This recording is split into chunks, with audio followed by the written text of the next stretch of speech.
I've never lied to you. Your Bible is full of lies. Your sky god makes no sense. If he was all perfect, why don't he come down and do something? If he can heal everybody in a minute, why doesn't he heal them all? Why do he make all these different races to fight and to kill? Why does he bring some into the world born blind? America, 1973. Christian America, Jehovah's America, Bible America, 1973. You have nothing to lose and everything to gain by following me. Why don't you deny yourself? Why don't you deny yourself? Why don't you say yes to this cause and no to that slave system? I thank you. I thank you. I thank you because my words are spirit and my words are life. This is a revolution that will heal you. This is a Father that will save you. This is one that will shepherd you through every storm.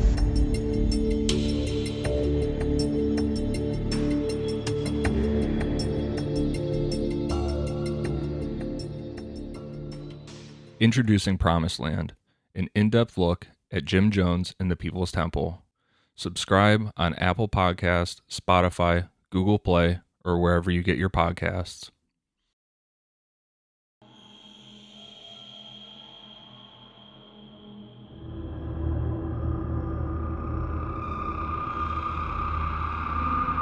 In part 2 of our series on Heaven's Gate, we discuss Marshall and Bonnie's ideology shift to a blend of religious as well as sci-fi beliefs. The focus now becomes more on a UFO that would take members, when ready, to the next level. Bonnie and Marshall also changed their names and asked their followers to do the same, further removing their sense of being humans. All of this, however, gets thrown for a loop when one of the two founders passes away, not according to the original plan. I'm Mike. I'm Ian. And I'm Dave. If you thought we were going to abide by the memo from Cool Down Media Management prohibiting the consumption of bourbon during today's show, stick around. Brother Francis has 3 words for them. Go fuck yourself. This is Necronomipod. This is as true could be, but you have to know me.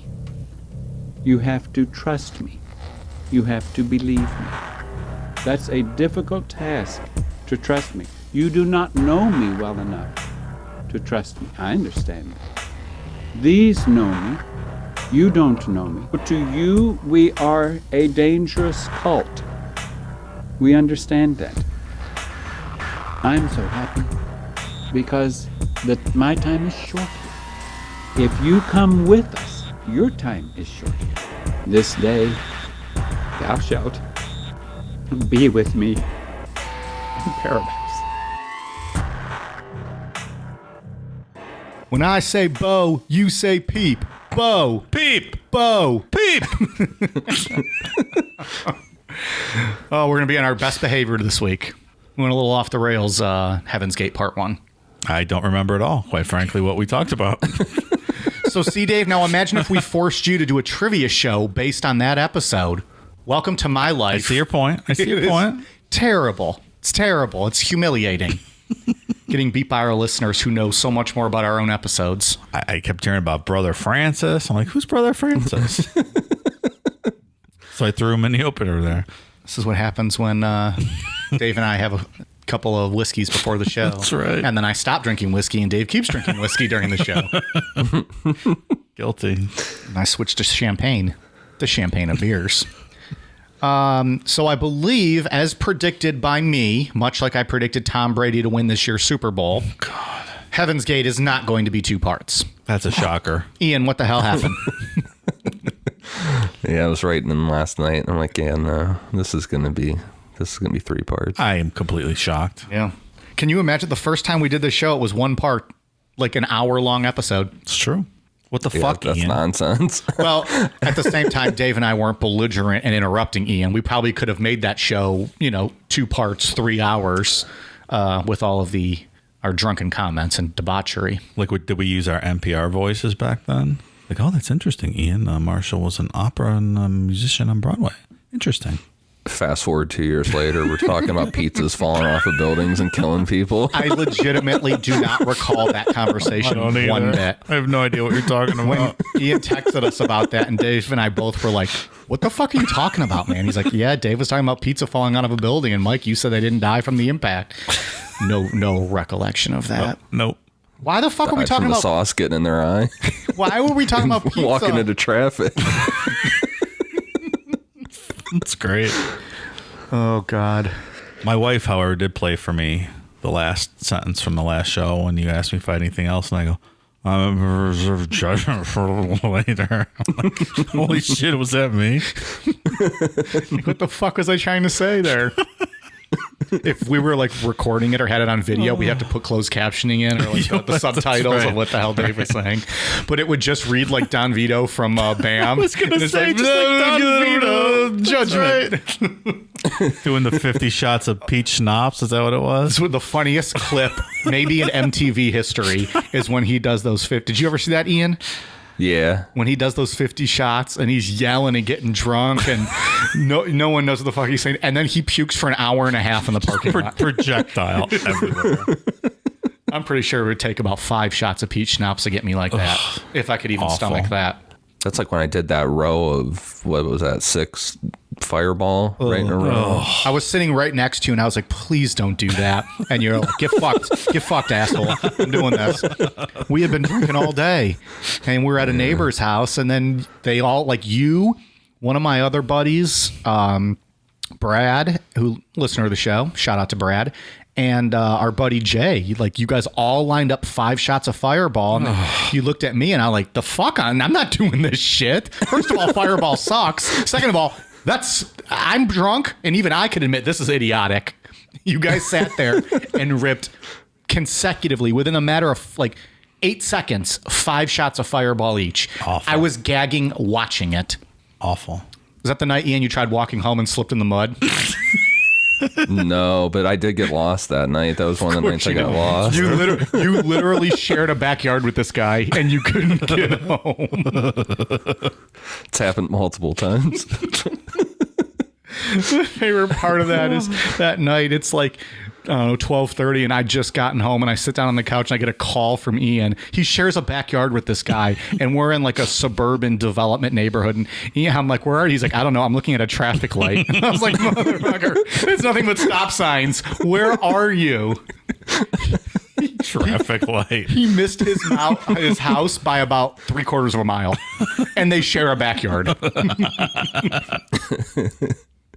I forgot about the falling in the mud incident. Jesus. That was the night you actually took the backyard, right? Like, you were actually walking through the backyard of your house instead of going around the block.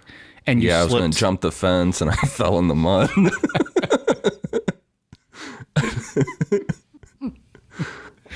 Oh, boy. Don't do Fireball, folks. Don't do it. All right. Well, Heaven's Gate, we got a 3rd part coming next week. Who knows? Ian or Mike text us next week and be like, hey, it's going to be 4 parts. Just so you know. I'm going to get it done next week. So, Did we look into Nike sponsoring this show at all? They really weren't interested, huh? I think Nike wants to forget all about this. They never brought back the Nike Decades. That's a shame. maybe for the, like, what, in, when did this happen? 97, right? Is when so 17, 20, maybe for the 20-year anniversary, they'll do something. I'm sorry, the 30-year anniversary. Yeah. A couple years. 25th anniversary next year. They can do like a 25th anniversary of the, next level takeoff. How are you going to get to the next level if you don't have the shoes? I mean, it's not possible. I think we just wrote their commercial. Do it. Sell it. Just do it. Starts with, when I say Bo, you say Peeve. The Decades are so hard to get a hold of, and like guys that like have a hobby out of collecting shoes like that and stuff, they are extremely expensive. Like, I'm just looking at eBay right now, and there's actually a pair that are new. Like, they were never worn. They are going for $4,500. Damn. Wow. What size? Size 13. Oh, too big for me. I just found They're a pair ugly of, as fuck. yeah, they really are. I got a size 12 for $6,600. No shit. That's a good deal. I like that the person that's modeling them is also wearing purple pants. Classless. I mean, of course they Straight are. classless. Goddamn, pal. There's a pair here that are size 9. I wear a size 10. I could maybe pull those off. 2,250. I'm typically a 10.5. I don't know if I could do that. I cannot fit in that. Yeah, they really are. Actually, they're pretty ugly. They remind me of Shamu, like just black and white like that. The material is not great. The site, It's weird. the same one selling them from janky site. It's the same one that's like at the link to eBay, but from the site grail.com. It's got the decades, but it's got Marshall Applewhite's face in the corner of the shoe. Fucking trolls, man. So, I see the one with Marshall's face. It's ridiculous. these people. We would never make jokes. So, all right. Anyways, Ian, where we leave off? So where we left off on part 1, Marshall Applewhite and Bonnie Nettles were going by the names Bo and Peep, and due to failures in holding the group together, they started to hold recruitment meetings again. In 1976, at a meeting that was very heckle heavy, Bonnie said, quote, "The harvest was closed and everyone could fuck off. They weren't taking any new members." Heckle heavy. I bet it was. We could do our Bo Peep routine in the back row. Yeah. Can you imagine our first live show, how heckle heavy it's going to be? Bring it on. That'll be fun. I'm going to bring a thing of tomatoes and throw it at the audience. How about that for a change of pace? You'd be like Gallagher with your sledge-o-matic, whatever he called it. Motherfuckers. Bring like a trebuchet up on stage and sling tomatoes into the back row. That's not a bad idea. This kicked off a 12-year isolation period where the world didn't hear from them at all. There were no recruitment meetings or anything like that. On part 1, we talked about how Marshall and Bonnie were saying that they were going to be assassinated. But when that actually didn't happen, they told followers that the assassination came in the form of the negative media coverage they had and all those hecklers at the meetings. I don't understand why these guys always make such specific predictions on things that are going to happen, you know? Because clearly they're not. And then what are you going to do? You're stuck like holding your dick in your hand. Yeah, they're like thinking for the moment. There's no long-term thinking ahead here. Like, this might not come true. Right, be vague. Yeah. Like, Jesus didn't do that. He's like, see you when I see you. He wasn't specific about when he's coming back. It's much smarter than Bo and Pete. He had a much better run cult than these people. Absolutely. It's still going strong today. Because he didn't make those ludicrous That's absolutely right. predictions. Also in part 1, we talked about during those meetings, they were saying that a demonstration would take place that would be like proof positive of them being the 2 witnesses from the book of Revelation. Now that they went into seclusion, they said they were going to be physically crucified and resurrected. At the time, this was to take place in the volleyball court area of the park that they were camping at. Was Keith Rainier going to jump in there and spike it on him? Shows up those little knee pads. He's the one to nail the with his bare hands, spiking it. He fucking wishes his shoes were as cool as the decades. He's fucking wearing those ugly ass New Balance white shoes. So when this obviously didn't happen, they said that their followers were too focused on the demonstration and they needed to put focus into reaching the next level. Here and now, like, they blamed it on their followers. This is literally going to metaphorically take place. We're not lying. The fuck out and then it doesn't. It's on you. It's your fault. That's right. You weren't ready. We didn't die because of you. And they were billing that they were selling this as like they would really die and then like just disappear and be resurrected. So after this fell through, while they were at Medicine Bow National Park in Wyoming, in June of 1976, they started to tell followers that this demonstration would now happen in the form of a UFO coming to take them to the next level. This is something that they would say over and over again, and when a UFO never came, it would be flipped back onto the followers again, saying that they weren't ready for the next level yet, and the UFO would come when they were ready. It's your fault Daddy left us. Daddy didn't love you, so he had to marry his secretary. People were getting a bit disillusioned at this point, so Marshall and Bonnie switched things up to keep control. They changed their names to Doe and T, which would be their names for the rest of the group's history. They limited the flow of information from the next level. Now the next level would only speak to T, who would then relay the information to Doe, and then Doe would disperse that information to the followers. Doe being Marshall. Did you say that? I apologize if I missed you saying that. Doe is Marshall and T is Bonnie. Right, and for the sake of the rest of this episode, we're going to call them Marshall Doe and Bonnie T the rest of the time, because in my mind, it made the belief system make more sense to keep calling them by these names. So it's spelled T.I. I thought maybe we were talking about T.I. I didn't realize it was. If only. Oh, the rapper? Yeah. Like T.I. cult might be kind of fun. Late night sex so wet and so tight, and you can pop bottles all night. Sounds better than this living in a park. I don't know. Essentially, in the T.I. cult, you can have whatever you like. So sounds a lot better.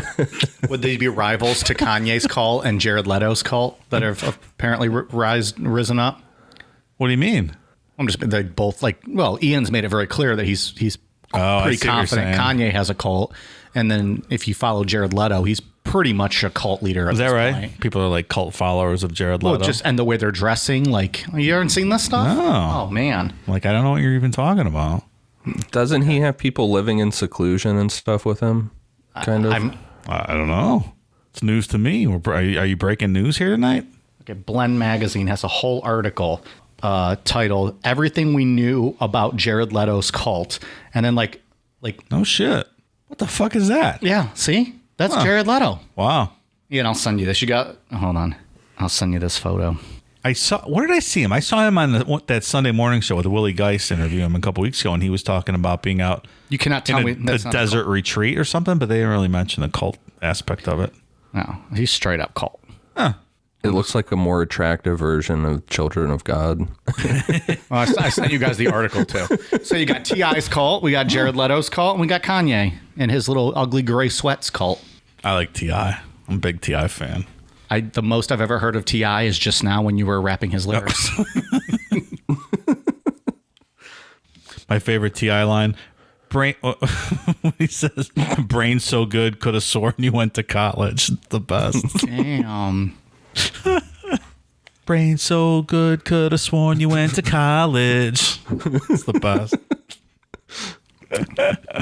This is the most we've ever given a single rapper publicity on the show. I guess, Kanye. Yeah. He didn't even make our top list the last couple weeks. So, well, he wasn't nearly good enough to make my list. Well, obviously, but Kid Rock was. Yeah. Devil Without a Cause. It is officially the third greatest hip hop album in Cool Down Media history. Oh my goodness! Still going with that bit, huh? Finally, they set on some strict rules and called this new program the Classroom. The obvious rules of no sex, no drinking, no drugs, no possessions, and no contact with family members was a big part of this. But Doe and T put their own twist on it. Are they still living in the park at this time? Yeah. They're still living in the park, and they spend a lot of time in Wyoming, but then they start bouncing around all over the country. But it's always in different parks and forests and shit. They split the members up into 2-person teams that they called check partners or star clusters. Doe and T purposely paired followers with people they wouldn't typically get along with. Each star cluster was named after a different galaxy, and their tents were supposed to represent a UFO. Doe and T also had somewhat of an inner circle that they called helpers. And these helpers would rotate around to each star cluster tent to make sure that things were staying on track, down to how things were organized inside their tents. Like, it was extremely controlling, and everything had to be done a certain way. Like literal tents, just out in the park. Yeah, we're not. Yeah, these not are just luxury like 2-person tents. Yeah. Like probably barely fit 2 Which people. minute call it? Who did we just talk about a couple weeks ago with the tent dude with Head and Clark, Tug Job Teddy. Oh yeah, Tug Job Teddy. Yeah. A lot of tent talk on for being a non-camping show. Thank you for listening to Tent Talk tonight. We're gonna talk about the latest trends on how to put up your tent quickly and make sure it doesn't blow away during a storm. Okay, so Dave will be talking for 10 minutes and Ian and I will be completely silent because I guarantee you Ian and I together could not put up a tent in under 2 hours. Oh my God. I wouldn't even know how to start. Absolutely not. Yeah. You dig those little wiry poles into the ground, I think, but you gotta like base it so like the tent doesn't actually blow away. Fuck that. Just get a hotel, man. Embassy Suites, they got a 2-hour cocktail hour every fucking night for guests. Why the hell are you not staying there? You make a valid point. Embassy Suites is a very good, underrated hotel, I think. Underrated. I like those cocktail hours. Because they're usually only 3.5, maybe 4-star rated. Those every night, manager special, they call it. Those are cool. Yeah. I like those. Yeah, I picture Haddon Clark's setup better than his was probably better than. Yeah, you're Heaven's probably right. Gate. Yeah, he was getting chicks back there. I mean, but was it better? Like he had the teddy bear that he was like talking about. I mean, I don't know. I just picture his tent was probably better than whatever they were using. These guys have like $40 Walmart tents that fit like 1.5 people, I bet. Yeah. Well, what kind? I mean, did we ever get into what kind of tent he had? No. Yeah. I can do it. Did you ever see those single person like tents? I'm sure you have, Dave. They look like just fabric caskets. Yeah. Like, and I couldn't do that. I'd be too claustrophobic in Doesn't that. sound great, no. Yeah. I've actually seen one in person before, and I wouldn't even get near it. I was like, fuck that. Please get away from me. Yeah. Please get that thing away from me. You're bringing me nightmares. This is not good. First of all, I don't want to sleep outside. That's terrifying. Second of all, I don't want to go in that little chute that you call a tent. Have you seen one of those, Ian? No. They're literally like just like the size of a human body, and you just like slide yourself into them, and like you sleep in that as like a 1-person tent. Yeah, fuck that. Yeah. Like, I don't even think you have enough room to like hold your iPhone in front of your face because, you know, and if I'm camping, I want Netflix, obviously. I don't even know how do you watch Netflix in that thing? I don't know, Mike. Yeah. On the outside of the groups of tents was where Doe and T stayed in a trailer, and their campsite was called Central. This whole area was sectioned off by sticks, rocks, and logs, and no one was allowed to go outside those boundaries unless given permission by Doe or T. It was almost like having a compound, like how Shinrikyo had a compound, or the Branch Davidians had theirs in Waco, but there were just no walls. Compound with no walls. Just a bunch of tents. It's just like my house without a roof. And you just can't walk over the line of sticks. Yeah. Don't go to your neighbors, Dave. You got to stay on your compound. That's right. Together, these Czech partner teams were to focus on working towards achieving the answers to 17 questions Doe and T called the 17 steps, all of which were to completely disconnect the person with actually being a human. Their bodies were now referred to as vehicles, just a shell housing their next level beings.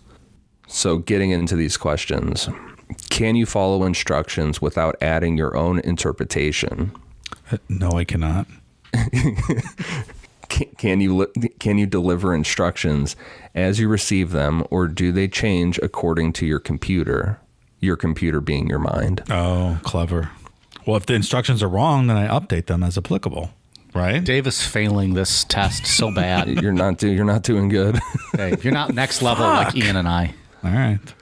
Do you participate in inconsiderate conversation, polluting the ears of others while you and your partner work things out? We literally do this every week on this podcast. Several times a week. Yes.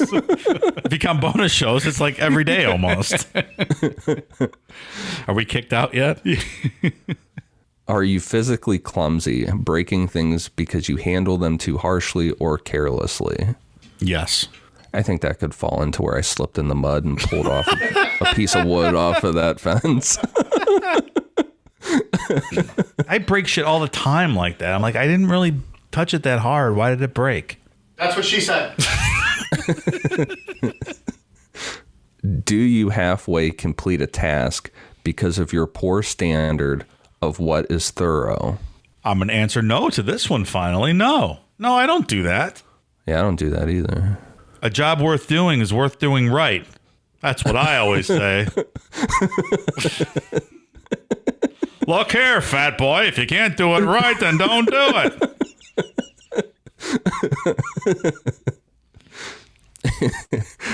it. Do you put tasks off? Procrastinate?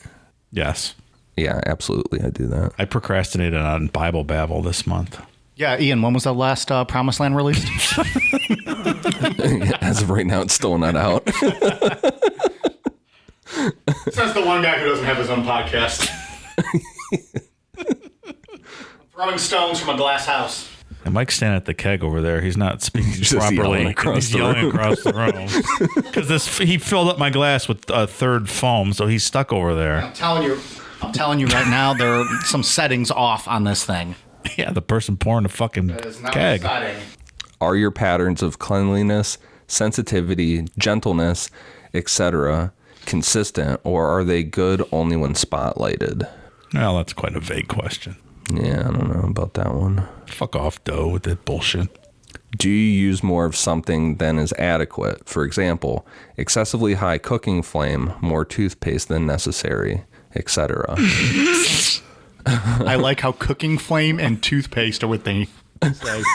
I absolutely use more alcohol than is necessary. These guys are cooking on propane out in the fucking woods. They're like, do you use more propane than is your heating flame? Does it need to be that high? Really? Do you really need that 1/4 inch of toothpaste on your toothbrush? A simple dip or drop would be sufficient. When I eat cookie dough ice cream at 3 o'clock in the morning, I eat double the serving size every time. So I like to think in my mind when he said that he does that, it's when he's walking on a speedway and like he has his own little pint of cookie dough ice cream, but he goes to the dumpster and he gives little spoon bites to the raccoons too, who pop up and take licks. And he takes his own bites. He's like, yeah, you guys get me. I get you.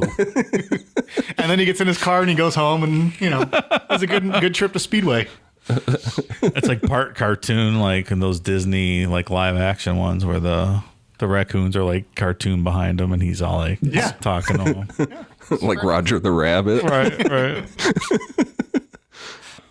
Do you go from one extreme to another, as from overeating to undereating? No, I pretty much stick to overeating. I don't really know what undereating means. I'm not familiar with that term. Number 10 is kind of long. This is a long question here. Are you sensitive when approaching another individual about something you want to discuss? Do you permit that individual the choice to continue what he is doing, or do you force him to stop in order to give you attention? Do you stop and check, or do you assume that what is on your mind is more important than what is on theirs?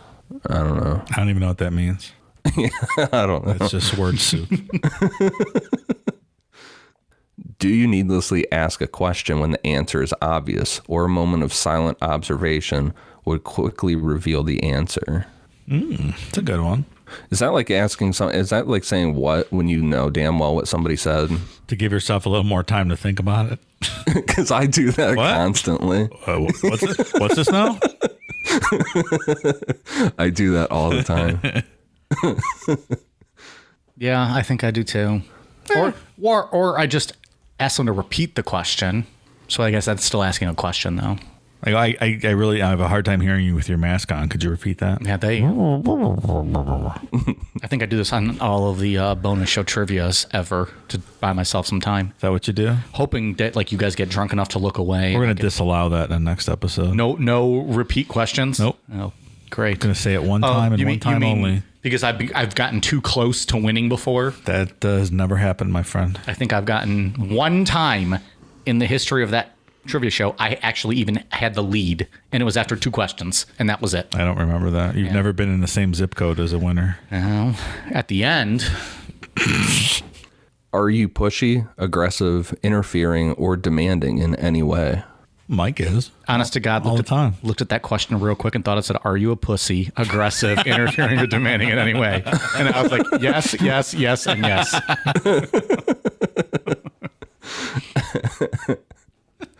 They would not use swears in this cult. Absolutely not. Has familiarity caused you to become so relaxed with your partners or others that your actions or words don't hold enough restraint? Is that like when your wife farts in front of you?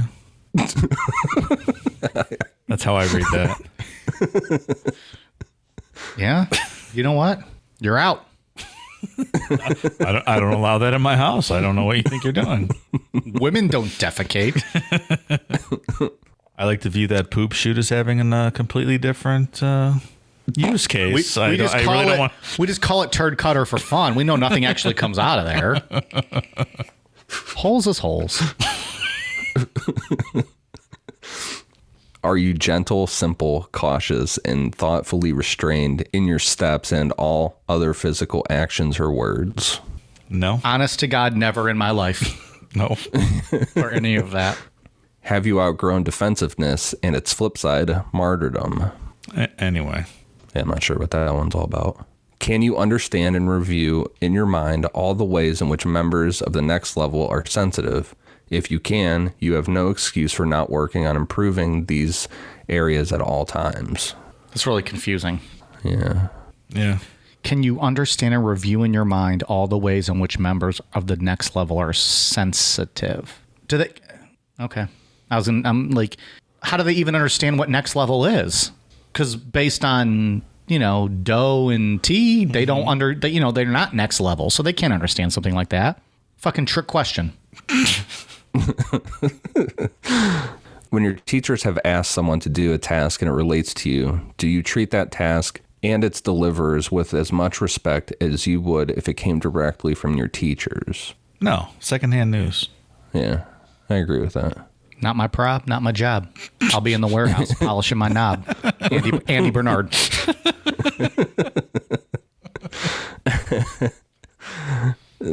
So like we said in that, I think it was like question 3 or 4 where it said your computer and that meant your mind. They gave everything a sci-fi type name to resonate with the whole next level and UFO vibe. Like the parking lot of these camps, like these national forests and stuff, they called them docking zones. And they had an area in the camp called the decontamination zone, which was used as a place for punishment, like to clear your mind if you did something wrong. They didn't have brutal punishments like Jim Jones threatening to put someone's hand in the box with a poisonous frog and oh yeah, that poisonous frog, man. My favorite is when the kids used to mess with Mr. Muggs and he would threaten to have Mr. Muggs rip their arm off and eat it or something like that. That I'd like to see. Also, fuck those kids for messing with Mr. Muggs. Don't fuck with our Yeah, dude. he had to go through enough shit. Oh, speaking of Mr. Muggs, when Angie and I were looking through some tapes for Promised Land stuff, there was one where people didn't know they were recording or the tape just kept recording or something. And these two guys were taking care of Mr. Muggs and they were talking about how much he hated him or how much they hated him because he was a pain in the ass to take care of. Those motherfuckers. They're just sitting there talking shit on Mr. Muggs the whole time. Damn. Just once, I wish he would have got out of his cage, slapped the shit out of some of these fuckos. How dare them? The decontamination zone was more about public shame. Like, it's like, oh, look at that, that person's just sitting there in that little circle of sticks and rocks. They can't leave it. Just feeling bad about So themselves. you just had to sit there, huh? Yeah. It could be worse, I guess. You could have your hand put in with a poisonous frog. Right. What, and maybe you talk about it on Promised Land. Wasn't there one where, like, they beat a kid? No, never mind. I'm mixing it up. It's the one where the person said, like, he was like preaching in front of Jim Jones and he was talking about how he wants to kill his mom or his family or something. We played an audio clip of it in our series. I remember that. It was fucking disturbing. Oh, where they're like saying what they would do to their family members. Yes. and stuff. Yeah, they were like doing like their testimonials or something in front of Jones, and that person was going on and on about how they want to, they would kill their family if they could. Fucking Christ. Yeah, it's getting quite intense. More of that every week on Promised Land. So some of the things would land you in the decontamination zone. And these offenses are where you're really getting into stripping being a person away. Major offenses: deceit, doing an act on the sly, lying to my teachers or any of my classmates, keeping an offense to myself, not exposing it the same day. Sensuality, permitting arousal in thought or action, not nipping it in the bud. Breaking any instruction or procedure knowingly. So those are the 3 big ones. You Anytime can't do that. I'm aroused, I definitely nip some butts. But oh, this said bud, nipping it in the bud. My bad. Whoops-a-doodles. Is doing an act on the sly like trying to do a weed or something like that and not telling anyone? Motherfucker, you better not be doing a weed in this cult. We need you clear of minded. Did you just do a weed? Go in a decontamination center. Right. Doing a weed, even just the one time, could catastrophic consequences. I believe so. Don't ever do a weed. And next thing you know, you're doing acid, right, Dave? 100%. We like covered within that 20 minutes. Yeah. It's a gateway drug. Lesser offenses. Taking any action without using my check partner. This next one's kind of scary.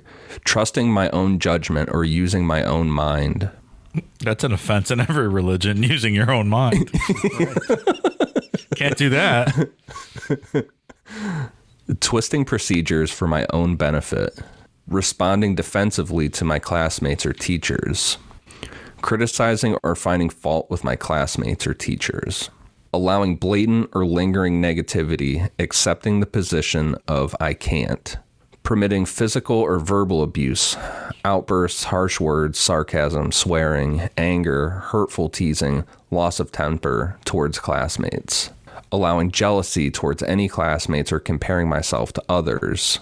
Staying in my own head, having private thoughts, not staying open with my partner. Does that mean giving yourself head? Like Mike used to do that all the time. Fucking wish. He had like 2 of his rib bones taken out so he could suck his own dick. The old Marilyn Manson theory.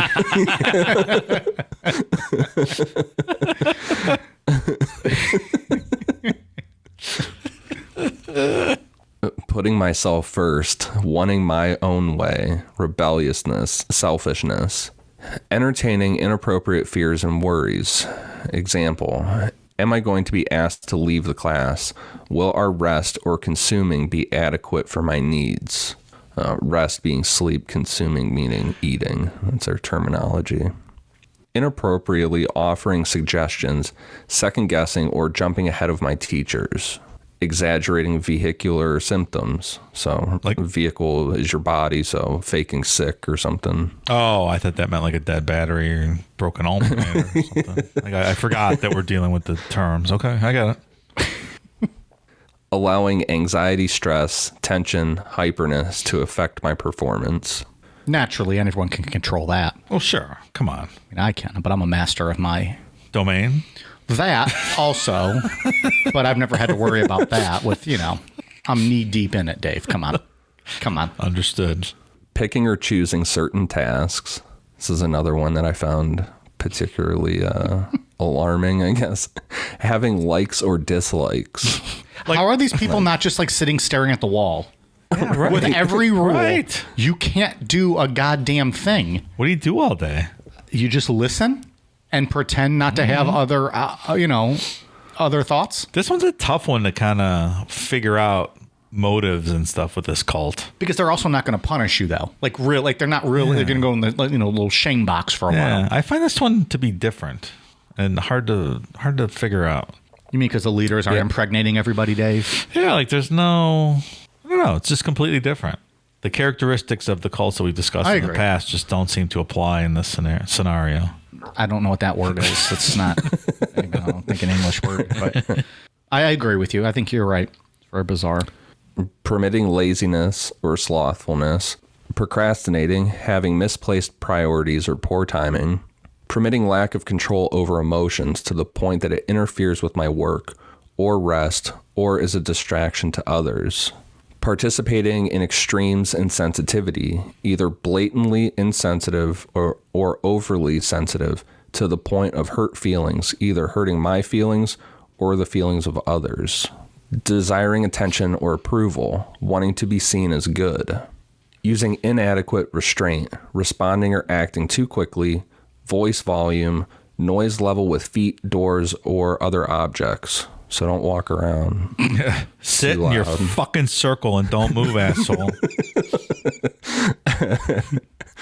Bear with us, folks. We're on rule 23 of 100. We'll get there. I'm kidding. Engaging in familiarity, casualness, gossip, lack of restraint with others. Being too aggressive or pushy. What's the matter with you? You don't listen to Brother Francis when he gives you a direction? Kind of like that. It's a little aggressive. I don't think they'd love Brother Francis. Probably not. He probably might not be welcome back. to the tent. You trying to get a whacked, dough? You want to get a whacked? Exercising poor control of thoughts running through my head, being easily distracted. It's 90% of the population. Yeah. Lacking in effort and commitment, permitting impatience or intolerance, being vain about my appearance, vibrating femininity or masculinity in any way. Mike has some vibrating masculinity going on tonight. Shaking the whole table. As every night. I don't know, just radiate masculinity. It's a puddle of testosterone under the desk. What do you want from there. me? What do you want from me? Having inappropriate curiosity. I'm assuming that means sex. That's sex related. And the last one, identifying with influences, using the I or me pronoun. I mean, all of these put together, they just want you to sit there and be a brain dead individual. Right. And focus on the next level. And then that's it. But it almost seems like they have covered every single thing you do as a person. You're going to be breaking one of these rules. Right. I feel like even if you just eat, you're breaking a rule. I think you could put eating and find a definition, one of those 30 rules. Yeah. Of lesser offenses. Like engaging in familiarity, casualness, gossip, lack of restraint with others. Yeah. The casualness even, like, don't get along with anybody. Yeah, like, hey, how you doing today? Yeah. Just sit there, be your own self, but then, you're lacking in effort and commitment, which is against rule number 26. I don't get the appeal of groups like this. And I'm trying But this is also, I feel like, a cult where they're literally making it up as they go. They're not as good as the Jim Jones. And they're not polished. It's everybody just else. Nonsense. Yeah, they're literally just like, how the fuck do we keep people engaged? How do we get them to listen to us? Yeah. I don't know. They're not as prepared and they don't have a plan like everybody else did. Clearly, they've already been through 6 plans that haven't come through. Right. Oh, we were only kidding. That wasn't really supposed to happen. Who was killed on a volleyball court? No, we meant like in the game of volleyball. Yeah. We were going to get murdered. Right. Like, we're just not good at volleyball. You play against Keith Raniere. You see how prepared he comes. Well, we talked about in the end of the last episode. I don't think you guys probably remember that. But I assure you I don't. What the fuck you trying to say, man? we talked about like the type of person that would join this cult. And I think this goes back to that conversation. This is a special type of person that would join this. This is somebody that's very socially awkward. They've completely they're checked out of society at this point. Like shedding humanism is what they want to accomplish, because they've never really felt human their whole life. They're like, oh, maybe this is where I finally belong. Right. I get what you mean. Yeah. When we started doing the show, we talked about cults. Like, you mock these people in these cults. You're like, how I can never put myself in their shoes as being susceptible to such blatant nonsense. But I'm trying to have more empathy for people. Open-mindedness, at least, into this. Yeah, because I think some people are just looking for something in life, searching for the whole meaning of life, and I think they just don't find it. They're susceptible to anyone who has, it's the next level. Oh, that must be the meaning of life.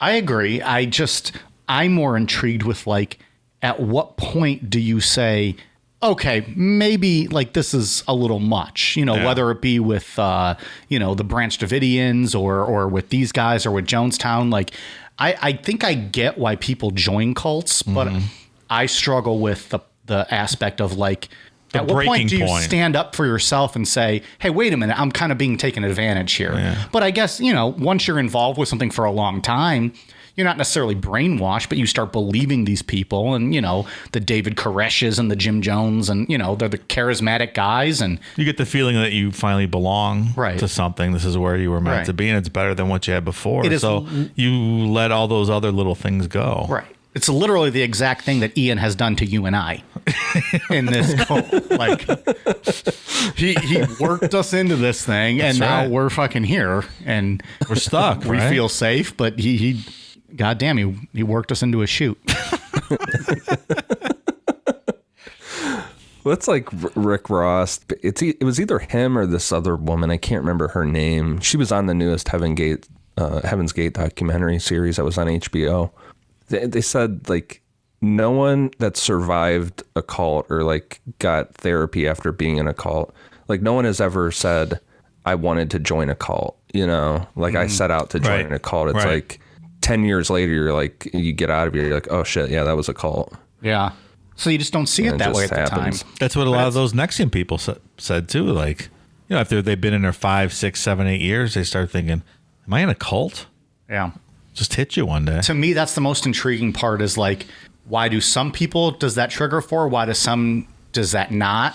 And then just kind of exploring the differences and the people who do figure out like, hey, I better get the fuck out of this. Yeah. That's very interesting to me. It's interesting for sure. I'm going to write a book on it one day. I'll read it. All right. It'll be at wikipedia.com/Mike_Namapod/ his book on cults. You could read it all there. Free of charge. Free of charge. It's a labor of love, right? Yeah. You're not looking to make a profit. Of course not. That would be against the 30 rules. No, you know how I make my profit, Dave? How? Patreon.com/Necronomipod.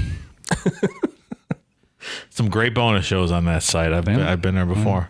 If you thought we were bombs on the last episode, check out some of those past ones.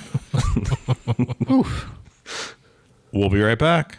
Is there something interfering with your happiness? Something keeping you from achieving your 2020 goals? Let's face it, these are certainly trying times. From being cooped up inside your home to wondering how you're going to pay next month's bills, we're all experiencing some form of stress or strain on our mental health. And for that, BetterHelp is here for us. BetterHelp is an online mental health provider that will assess your needs and match you up with your own licensed professional therapist. The best part? No waiting rooms. That's a pretty big deal if you're as impatient as I am. BetterHelp is a safe and private online environment that will have you communicating with a counselor within the first 24 hours. And once you've begun, you can send your counselor a message at any time, always getting a helpful response in a timely manner. You even have the ability to schedule weekly video or phone sessions, all from the comfort of your very own couch.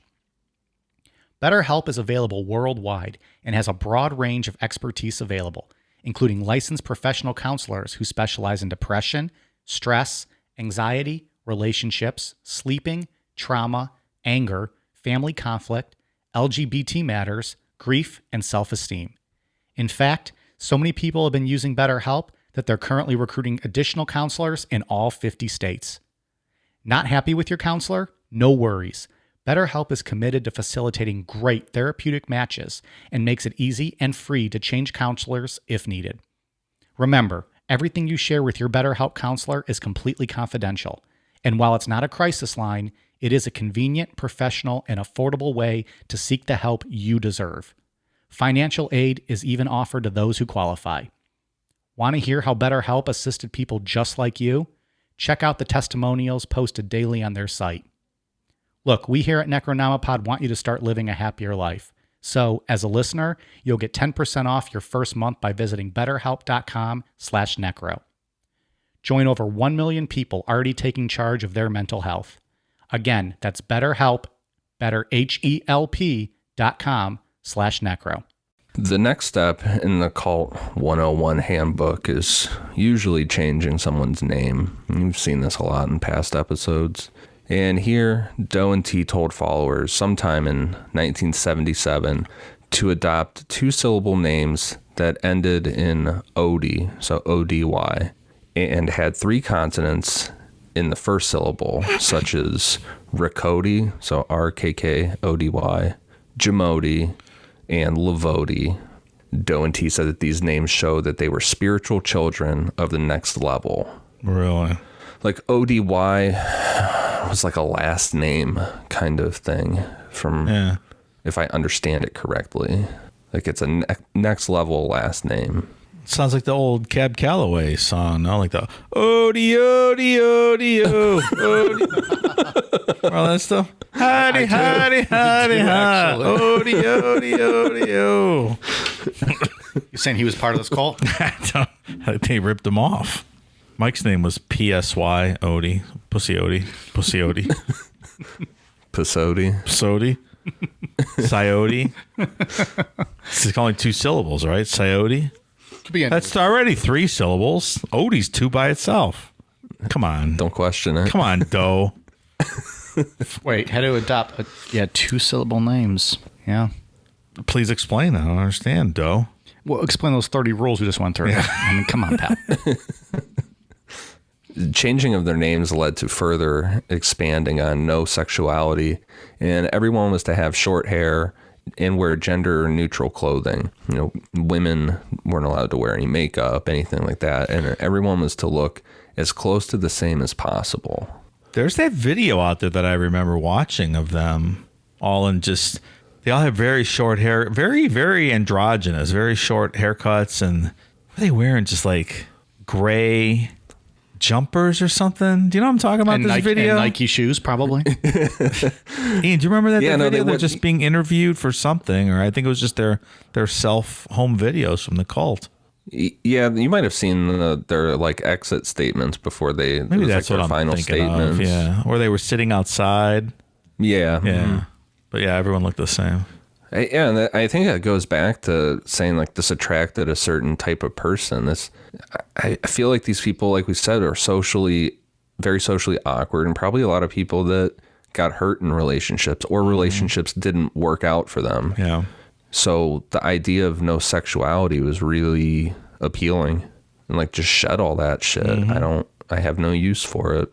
And they really did all look the same. Like you said, it was like same exact haircuts. Yeah. And if they wore glasses, they were very similar style glasses that they all had. And Doe and T were extremely paranoid that family members were out looking for their loved ones or the government was coming for them. So they constantly moved camps. And they did this whole camping thing from 1976 until 1978 and bounced around from Wyoming to Texas and really wherever else they landed in the country. Sometime in 1978, member David Cinderend, or Allody, inherited somewhere between $300,000 and $500,000 from his father, who was the president of the Southern New England Telephone Company. That's a fuck ton of money in 1978. Sure it is. With this money, they would rent houses in upper middle class neighborhoods and have 15 or so members living in a house at a time. They would only allow certain members to go outside, so it would keep neighbors from getting suspicious as to what was going on. Yeah, that makes sense. Why the fuck are there 15 people living in that house? Right. Can you imagine being one of the ones that had to stay inside, though? Like, this sucks. That'd be brutal. This house is really nice compared to the park, though. It's true. There's toilets. That's right. And walls. Indoor plumbing.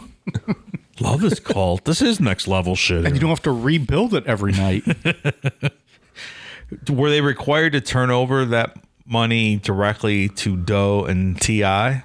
Or T.I.T. to Doe and T. This guy convinced himself it's actually T.I. You can have whatever you like. You worked yourself into a shoe. Or like, you know what I mean? Like, did they have to turn it all over to him? Or like every month did they hit him up like, hey, trust fund guy, we got to pay the rent this month? You know, I don't know, because the guy that inherited all the money, his cousin was in this group for the whole time as well. He's featured a lot in the HBO documentary because he defected eventually after like 10, 15 years inside the group. But he just says that his cousin funded it for about 7 or 8 years, this money held up. So I don't know if he just handed it over all at once or just paid for everything. It's not really clear. Because there seems to be two models with that. Like some cults, you have to sell all your possessions and turn everything over. Or if you go back to the Nexium with that Charlotte Bront, what's her name? Bront something. Just fund the whole thing. She was funding the whole thing. Yeah. But I mean, she didn't turn over all her money, but every time they needed funds, they went to her. That might have been more so just a case of Keith Raniere just knowing the power he had over her. Yeah. Whereas clearly these people are just... But bleed or dry shoot versus from the hip. taking all of their stuff. Right. When they were living in these houses, they expanded on that whole giving everything a sci-fi name. House was craft. Kitchen was Nutrilab. Laundry room was Fiber Lab. Bedroom was rest chamber. Bathroom, bath chamber. Eating was called consuming. Breakfast was first experiment, lunch, second experiment, dinner, third experiment. And that list goes on and on and on. It's literally for everything that you would do had a different name. Was the pooper called the garbage? Sci-fi. Was the pooper called the garbage chute? I don't remember. Like the garbage chute in Star Wars where Leia and everyone got stuck in the trash compactor. We call the podcast studio the Barley and Hops Chamber. So we're doing it now? Yeah, that's what we're going to go with. All right, I'm fine with that. Yeah, sounds great to me. Kind of space age, but kind of talking about the beer. Given that we have High Life, we call it the Champagne Room.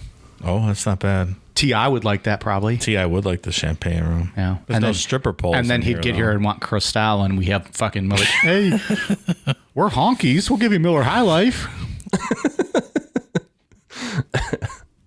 Yeah, it's interesting how this group, how they just completely took away, they took away all human like things.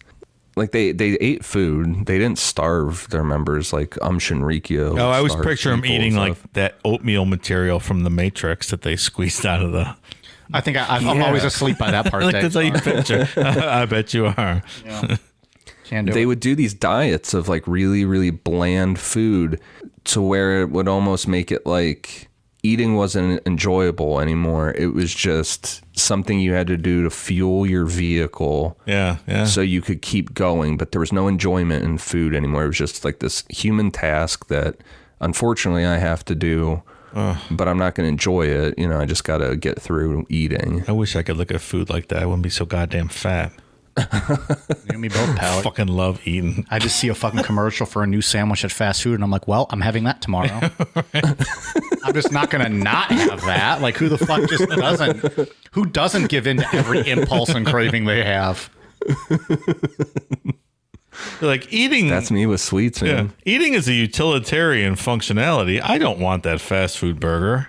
I don't want it one bit. I will have a bowl of oatmeal for I don't dinner. even understand those words you're saying. Like, what does that mean? Who doesn't want a fast food burger like just all the time?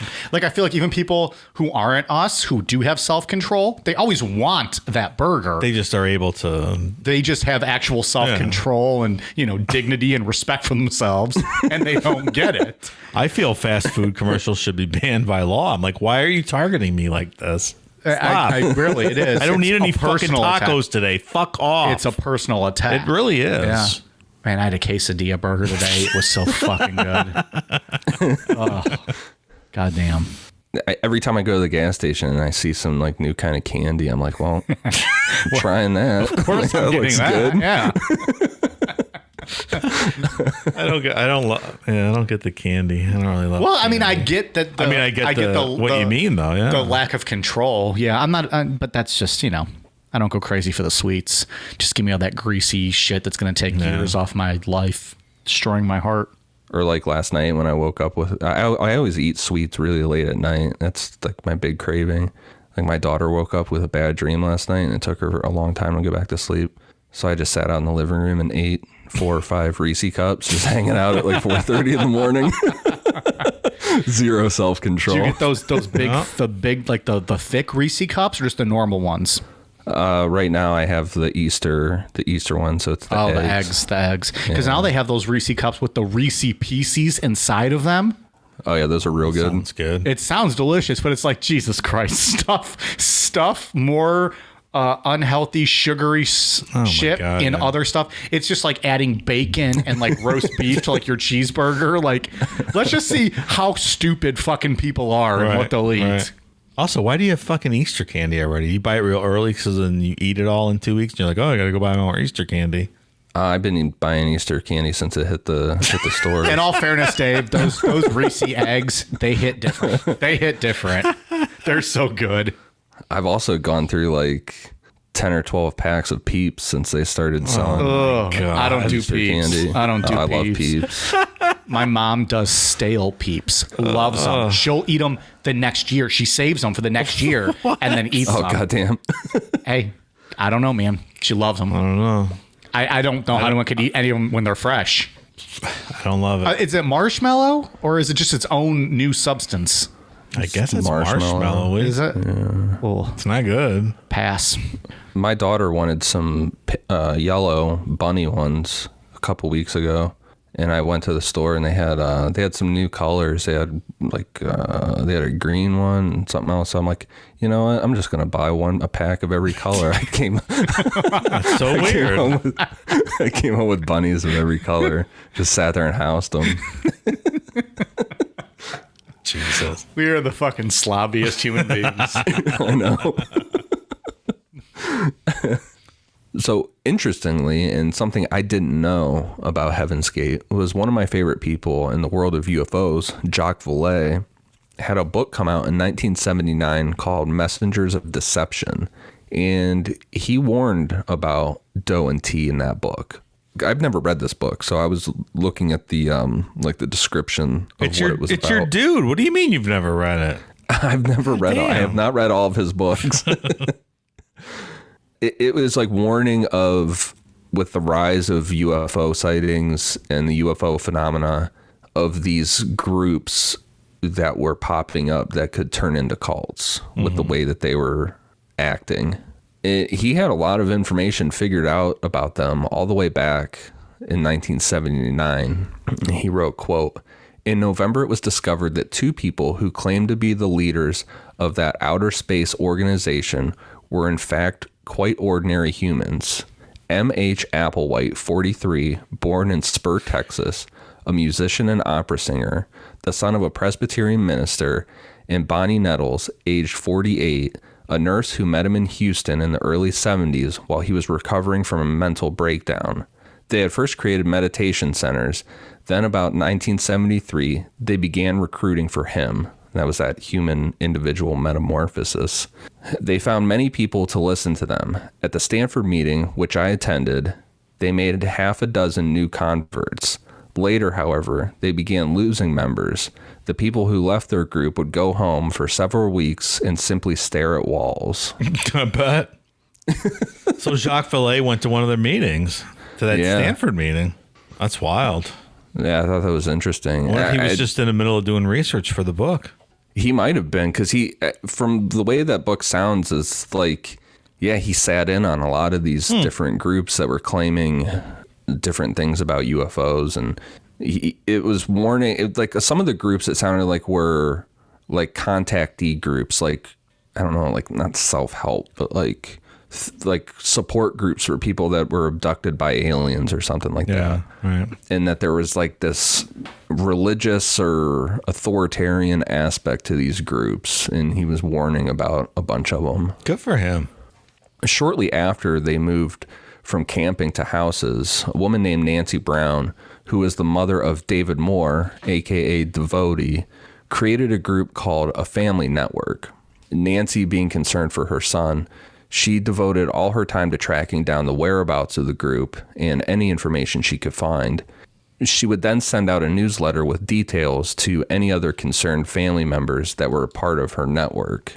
And this was a very impressive amount of digging and detective work on her part for back in 79 through the 80s and pre-internet days.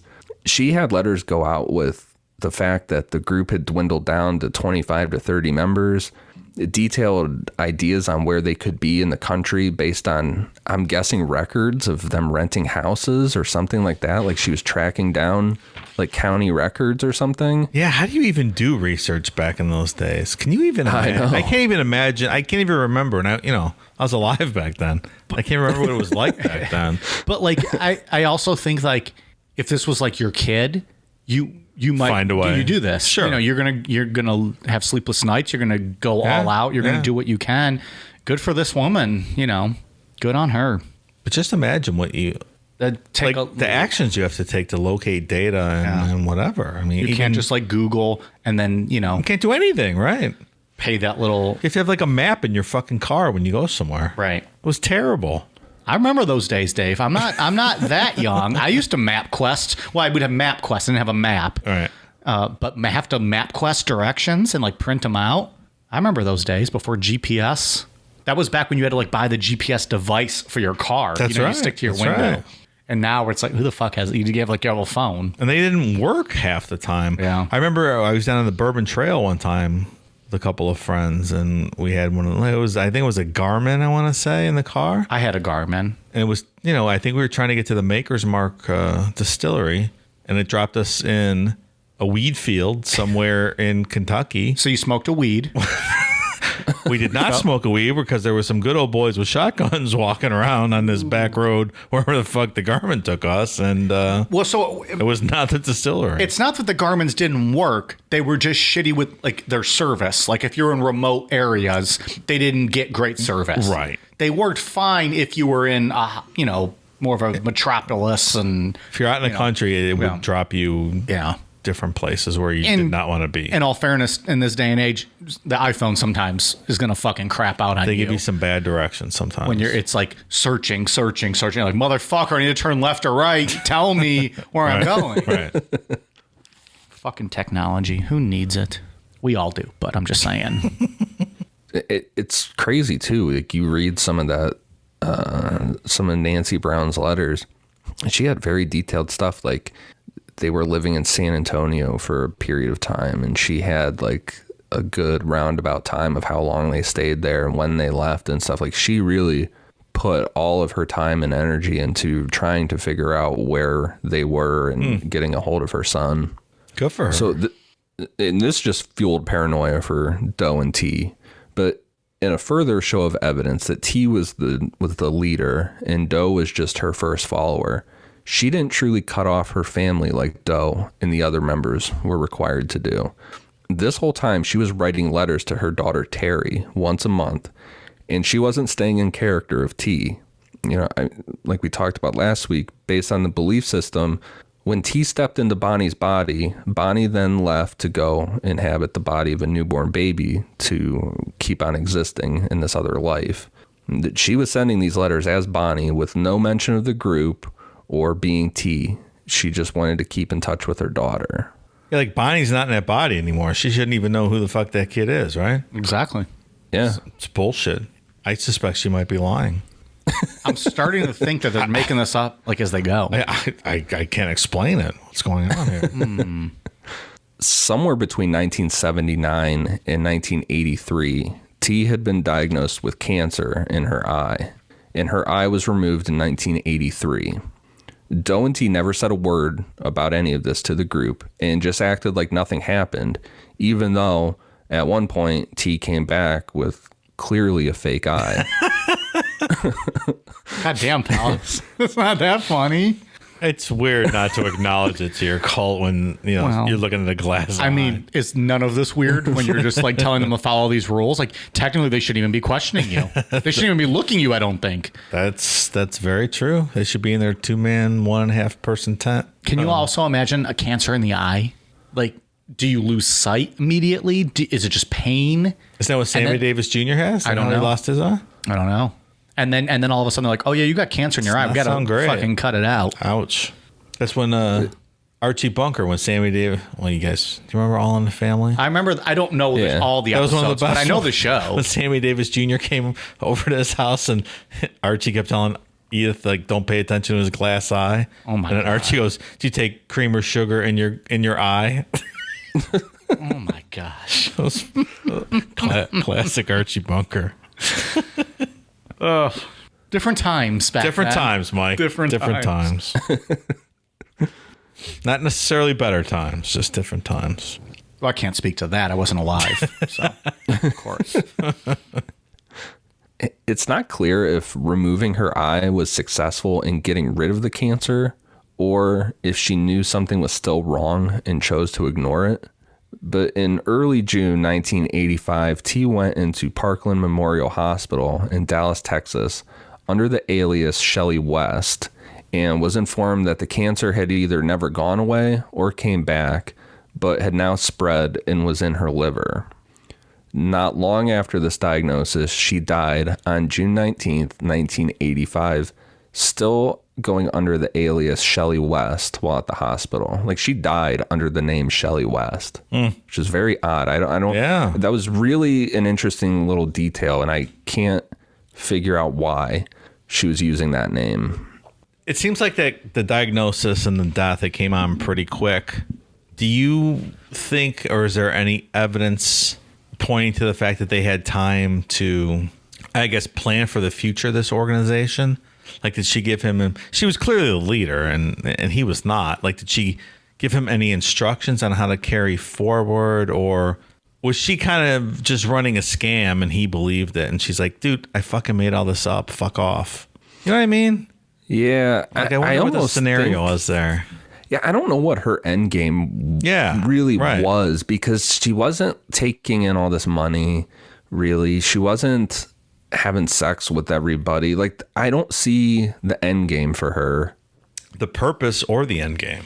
Right. Yeah, it almost seems like she was this woman living this very average life and was just sick of being a wife and a mother and doing the day-to-day things, and was like, fuck this, I want to do something else. I feel like he was like you said, he was the true believer, and he bought all this shit from her, and suddenly she's gone. He's like, huh? And I think he probably starts going up the rails trying to figure out what comes next, because, you know, it was all her idea. Interesting fact, and I think most people probably know this about Parkland because of, what was it, a movie or a TV show a few years ago? Parkland Memorial Hospital in Dallas is where John F. Kennedy passed away, or was pronounced dead. Right. But incidentally, and I don't think as many people know this, Parkland Hospital in Dallas is where Kennedy was pronounced dead. It's where Lee Harvey Oswald, who assassinated him, died. Okay. It's where Jack Ruby, who assassinated Lee Harvey Oswald, died. Okay. And it's where Abraham Zapruder, who took the Zapruder film, also died. Interesting. All at Parkland. The Zapruder film was the one you always see if you see the grassy knoll. The grassy knoll. If you see the Kennedy assassination, it's the Zapruder film. But all four of them died at Parkland, or were pronounced dead at Parkland Hospital. And I think, was it a TV show or a movie? Parkland is what it was called. I don't know. Oh, I figured you would know this, Dave. I don't even know what you're talking about. It's Parkland. It's based on the hospital and based around the Kennedy deaths. Huh. No, I don't think I've ever even heard of that. Sorry for that derail, Ian. But Parkland Hospital, it just has a history. It's got a history. It's really interesting, actually. I agree. That many people. Yeah, all involved with the Kennedy assassination, all, were a part of Parkland. And, if you look into the Kennedy assassination, there might be some tomfoolery going on with what might have happened at the hospital. But I suspect there was tomfoolery. You can watch any History Channel documentary, all 98,000 of them that have been made. Yeah, I would be interested to hear the conspiracy theories around that.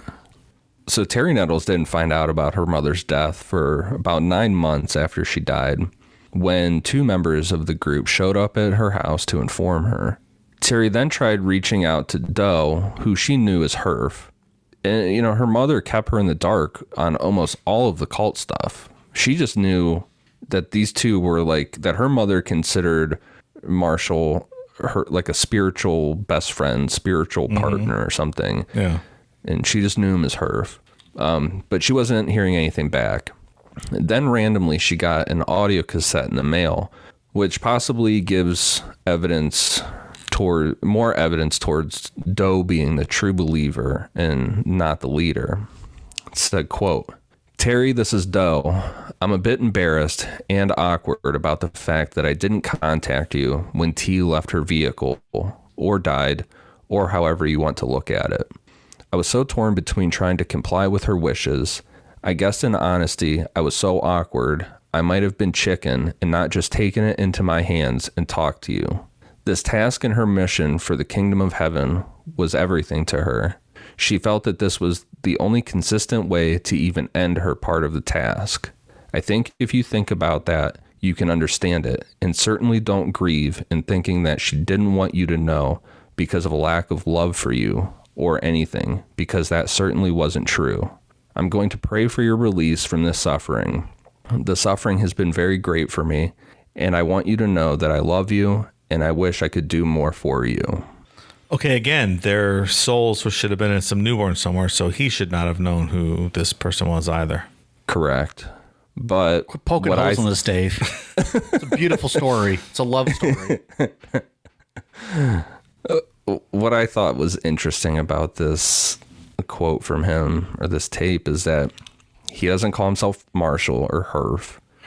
He calls himself Doe. He doesn't call her Bonnie. He calls her T and says that she left her vehicle. He's still using the terminology, just talking to her daughter. Right. But her daughter wasn't aware of this, right? Because Bonnie never, right? Like Bonnie, to use a wrestling, Bonnie kayfabed all of this, right? To her daughter, like we said earlier, right? Didn't you say that when she wrote her letters back to her daughter? Yeah, and they were just normal letters, like, how are you doing? Right. She kayfabed the whole cult thing. Meaning, he's real upset like on she this. hid it. She you know, I people don't know what the fuck I'm doing. Like, what the fuck is Mike saying? she hid the fact that she was like in a cult. She didn't use the terms. Right. She led two lives, if you will, but didn't allow anyone else to do that. And he's really upset in this, and he's trying not to cry and stuff. But you would think if he's that upset, he would just cut the shit and just talk about it in real world terms. And be real for once, right? Yeah. And be like, Terry, this is Herf or whatever. Yeah. Herf. And not talk about any of this next level shit. Yeah. But he's still going on with it. He won't call himself Marshall or anything. I in my mind, that those kind of things make me lean more towards the thing that he was just a true believer in her. Like, he really believed this shit. I think that's right. Because he believed her so much. Yeah. Right. I agree. Afterwards, Doe was extremely depressed and questioned everything about what they were doing. This wasn't supposed to happen. There was supposed to be a physical change, like a caterpillar changing into a butterfly. And they were supposed to change into these alien beings and ascend to the next level when they were ready. And interestingly, in a weird, like, positive feedback loop, the followers encouraged Doe to continue and move forward. Doe had told them that T had, quote, traveled to the next level because she, quote, had too much energy to remain on Earth, and she abandoned her vehicle to make the journey. She's like Dr. Manhattan-y and too much energy to remain on Earth. Exactly. That's a really funny joke. I totally get that. That's from the Watchmen graphic novel, Mike. Yeah, I know. That's why I said I totally get that. You should read the book, then you should watch the movie, then you should watch the HBO series. Watchmen? Is that the Watchmen? It's the movie that everyone said was amazing. Movie is fantastic. Yeah, maybe it was just talking to you though. Like you said, it was like one of the best graphic novel. It's awesome. Like I read the book, and I watched the movie, and then HBO did a one season series loosely based on the graphic novel, and it was awesome. The series is better than the movie?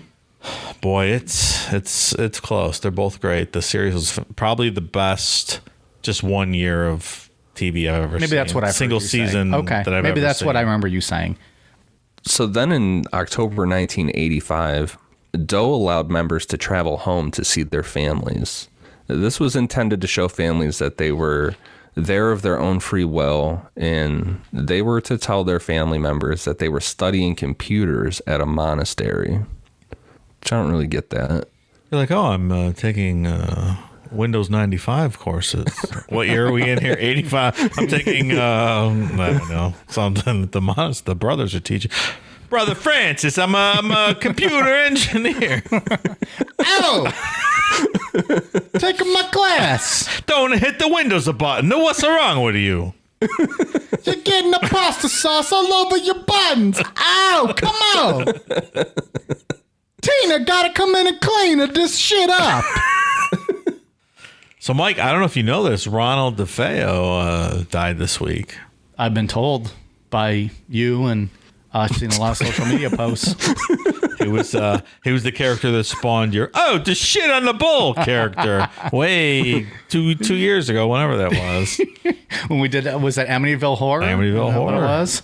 You guys have never asked questions about that one, do you? On trivia shows. No, we're not. Ow, no.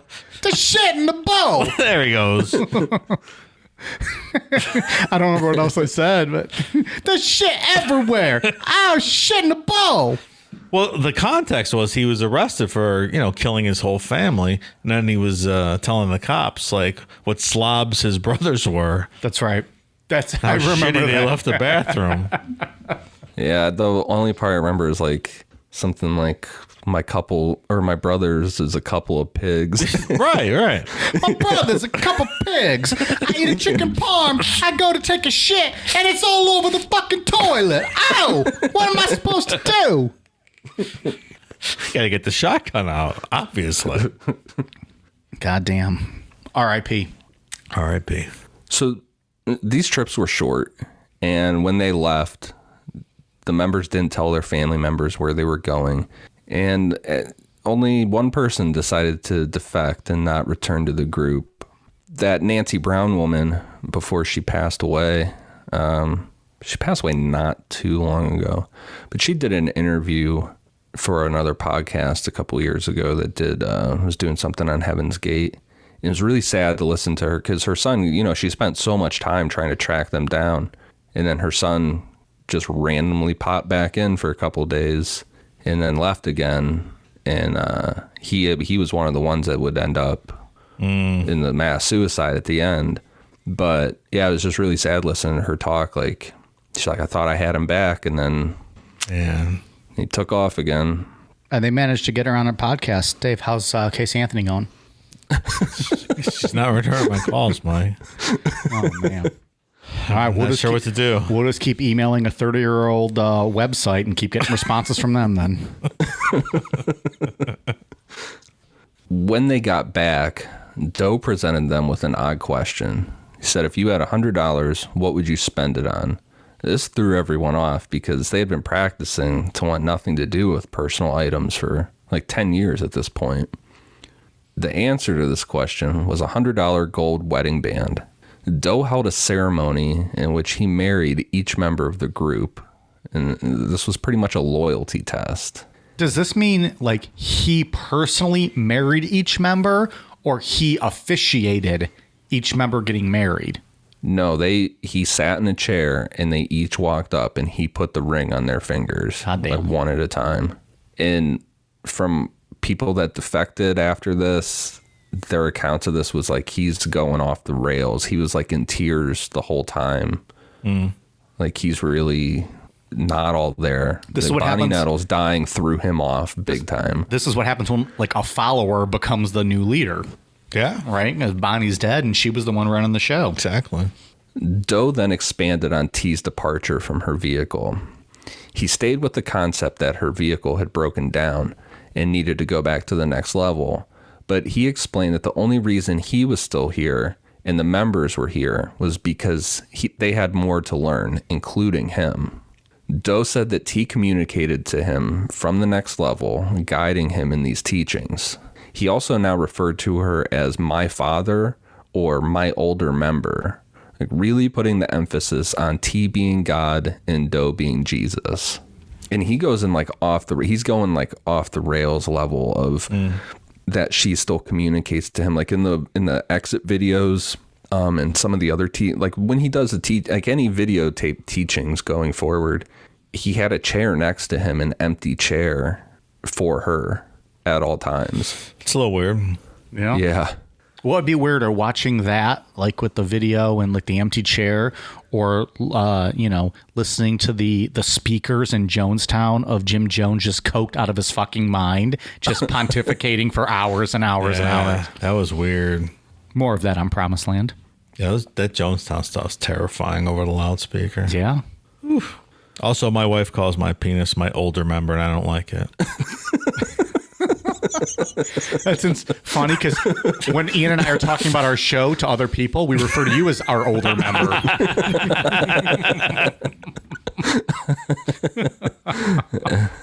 As you should. As you should. Come on, man. Nothing wrong with being 63. Dave is not 63. I will say he's, come on. God damn. 62. Early retirement.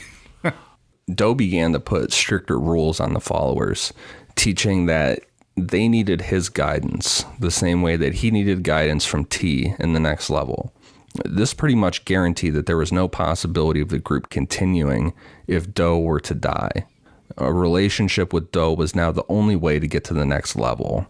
Like before, they were focused on this self-help type thing, and just working towards shedding your humanness, or, you know, your human characteristics, and it was more self-help based. Now it was, you had to commit to dough to be able to get to the next level.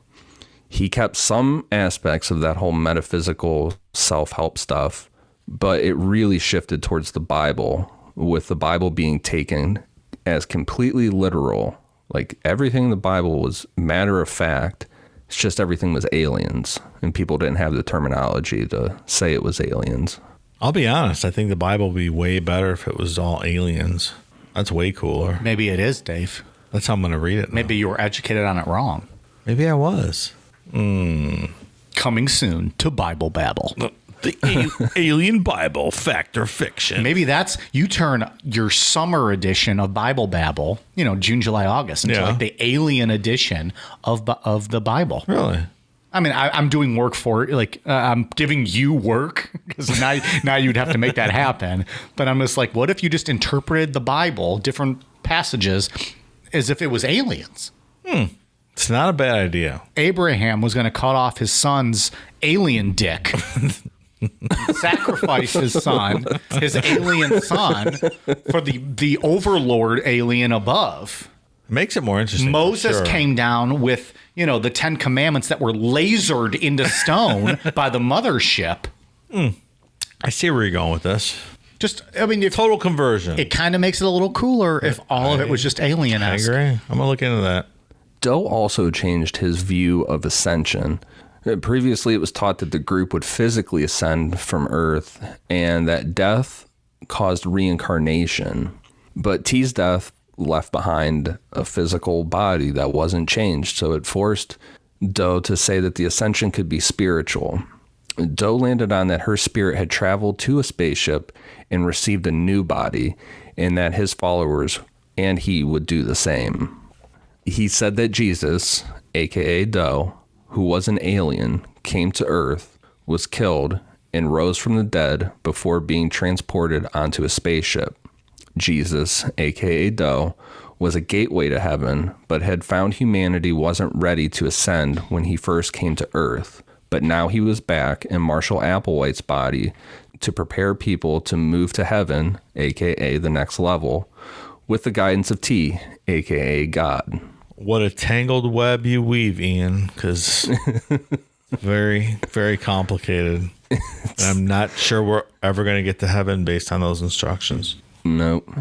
I don't think we're ever going to be ready for it. This is like when you're trying to use your Garmin in the middle of the nowhere. Right. It doesn't know where the fuck you're going and how the fuck you're supposed to get to the Maker's Mark brewery. Right, you're at Maker's Mark. No, I'm in a field with some Billy Bobs with shotguns protecting their wheat plants.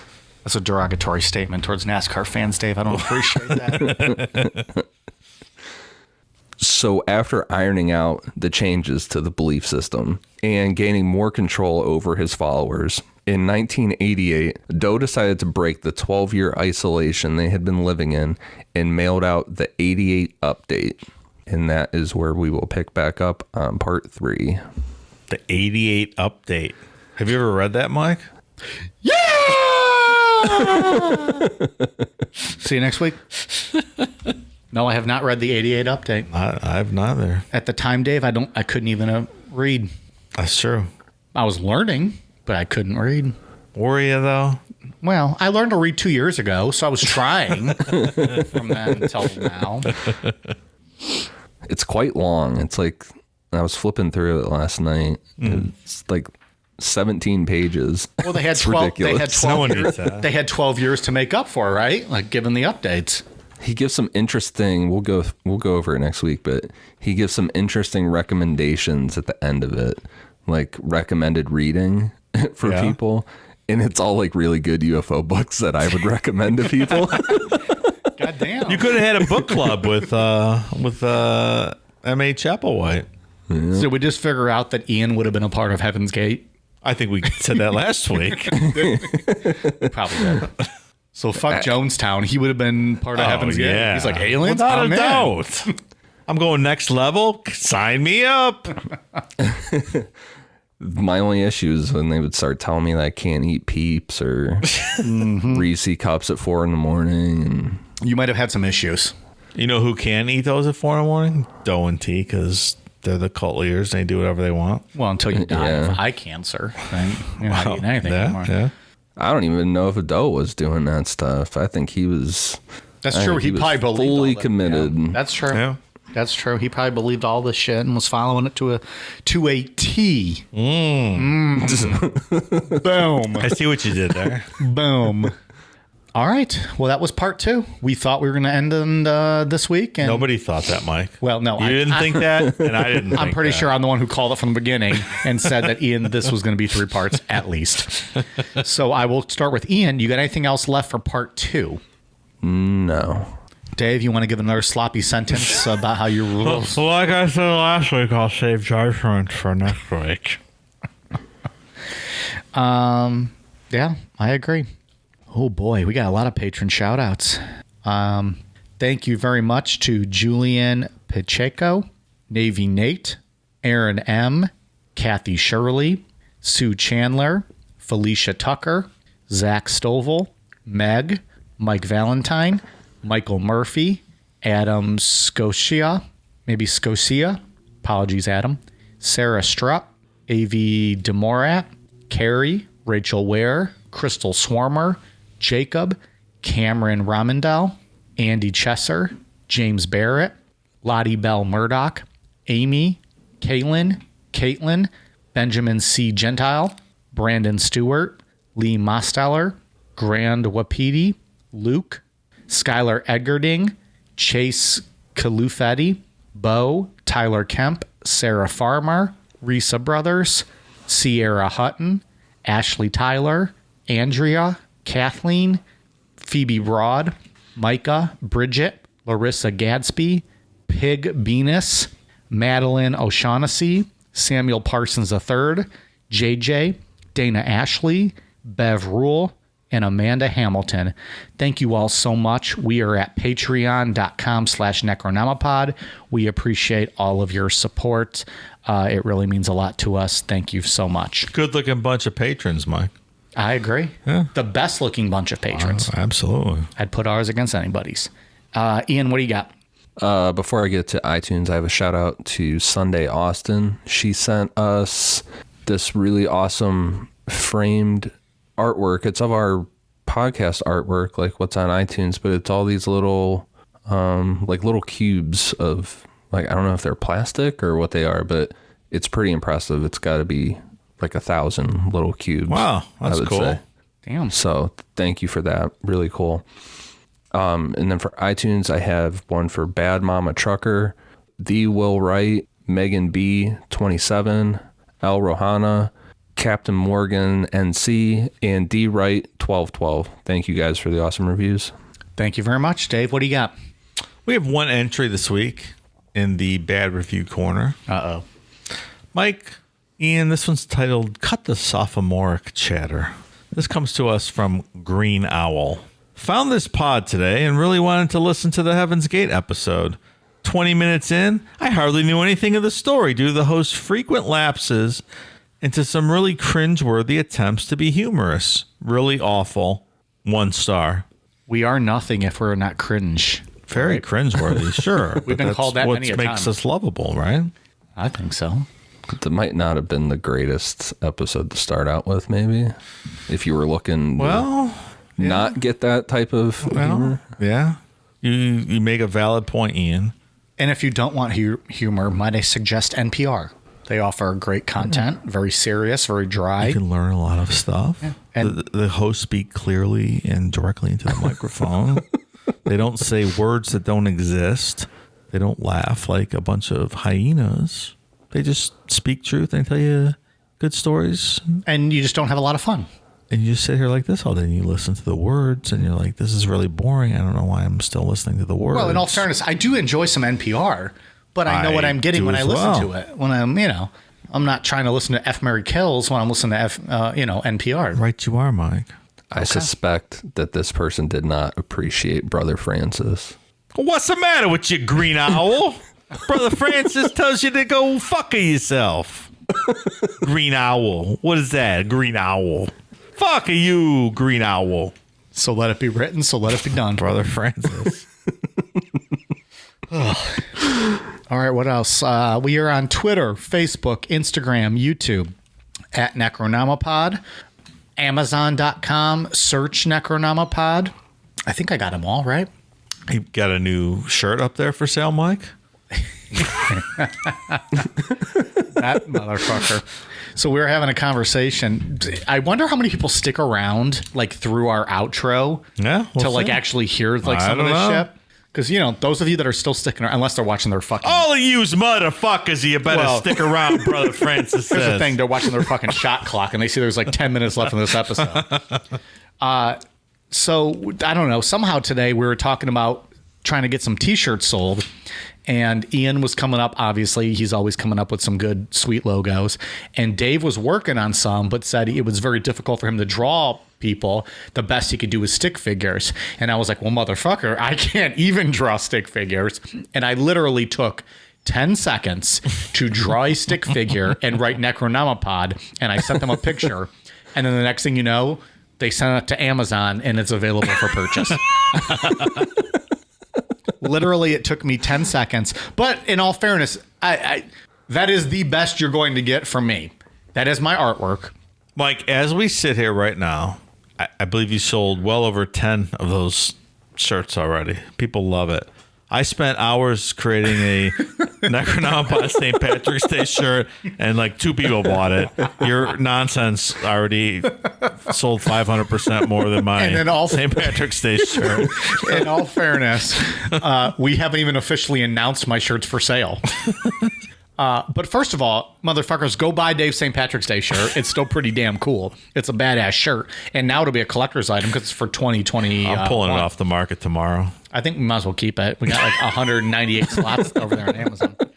But also, go buy my stick figure shirt. You know, if you ever meet me one day, I'll sign it for you, free of charge.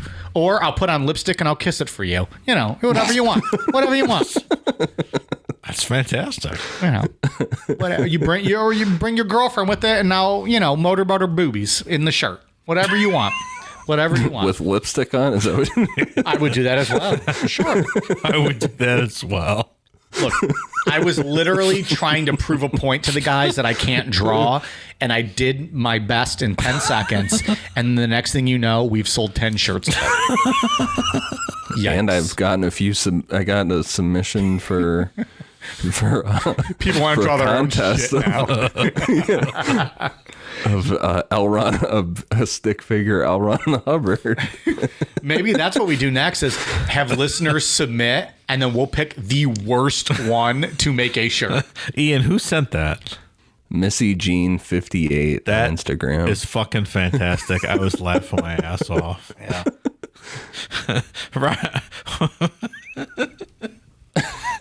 What is it, Ronnie? Why don't you audit my cock? Why don't you audit my cock? Yeah, there's some kids down in the corner laughing. This really shitty L. Ron That was Hubbard when L. Ron was holed up in his apartment, right? Queens. The kids would just mock him. They were heckling him. And then Dave made the comment, yo, why don't you audit my cock? One of the classic lines. This shirt, though, it's fantastic. I love it. So funny. An audit my cock shirt does sound pretty damn good. Stick figure style. I mean, you know how that goes. I don't think I want to be a guy walking into a bar that have the shirt that says audit my cock. But maybe, some men might, you do. Some men might like it. I should have on my stick figure for our shirt just drew like a 12-inch dangle. You know, be like, oh, that's the fucking, that's what he's fucking armadillo. That's what he has in his pants. Just call that College Mike. Spread the top, College Mike. Well, many people have perceived my photo that I drew to be a ripped off bloody cock. Some perceive it to be a weapon. It's open to interpretation. Okay. I know what I drew it as, but it's not for me. Not a self-portrait necessarily. It wasn't supposed to be a self-portrait. No. It was literally my drawing of a serial killer to represent Necronomipod. Okay. Take it for what it's worth. Okay. Available right now. To me, go ahead. It almost looks like he's holding a ripped off arm to me. Oh, wow, see? Look at that. Open to interpretation. Amazon.com/Necronomipod. We have it both available in black ink and white ink on multiple shirt colors. I want it to become our best-selling shirt of all time. Just so That would be utterly ridiculous. Yes, it would. Maybe put it on some koozies, some stickers. Guys, there's plenty more where that came from. If you want me to drop some stuff, I'll give you. How about I'll give you portraits of all three of us. I'll draw them up. Do it. Yeah, maybe. We'll see. Anyways, that's all on Amazon.com. Search Necronomipod. Like I said, we're on all the social medias. We're on the YouTubes, all that fun stuff. All right, you guys ready for a cool down beer? Cheers.